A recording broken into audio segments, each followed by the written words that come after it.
Madilim ang mundo, puno ng gulo. Kasalanan ang naglayo sa Diyos at tao. Ang bawat luho ay gustong masunod. Lahat ng ginto ay ninais mabuo. Ngunit sa kabila ng lahat ng ito, nanatiling tapat ang pag-ibig mo.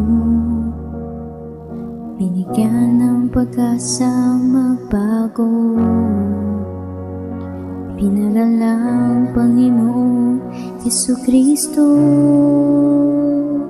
Pakinggan ang bulong sa iyo. Huwag magpalinlang sa mundo. Sa himig ng pag-asa'y itungo ng pananampalataya. Si Jesus ang sagot, ligaya at paglaya.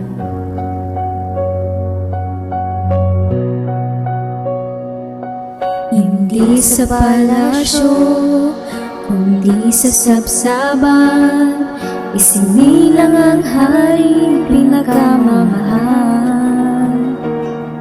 Pag-asa ng buhay, pag-ibig ang alay, ipinamalas ng ating tagapagligtas.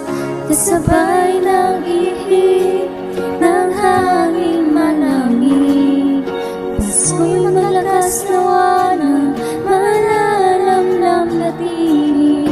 Ang tunay na kahulugan ng Pasko,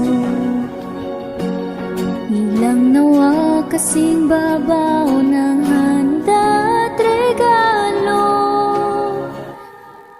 Pakinggan ang bulong sa iyo.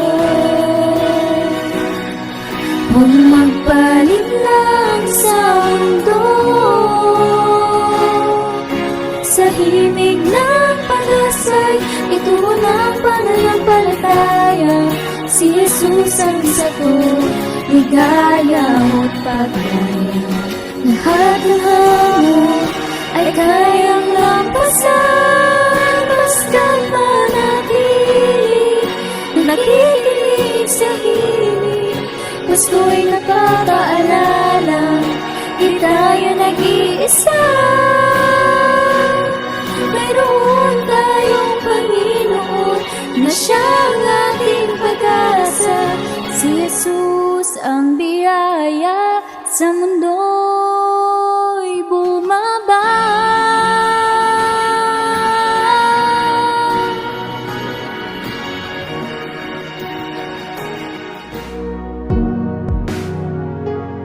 Pakinggan ang bulong sa iyo. Huwag magpalinlang sa mundo. Sa himig ng pag-asa'y itugon ng pananampalataya. Si Jesus ang sagot, ligaya mo't paglaya.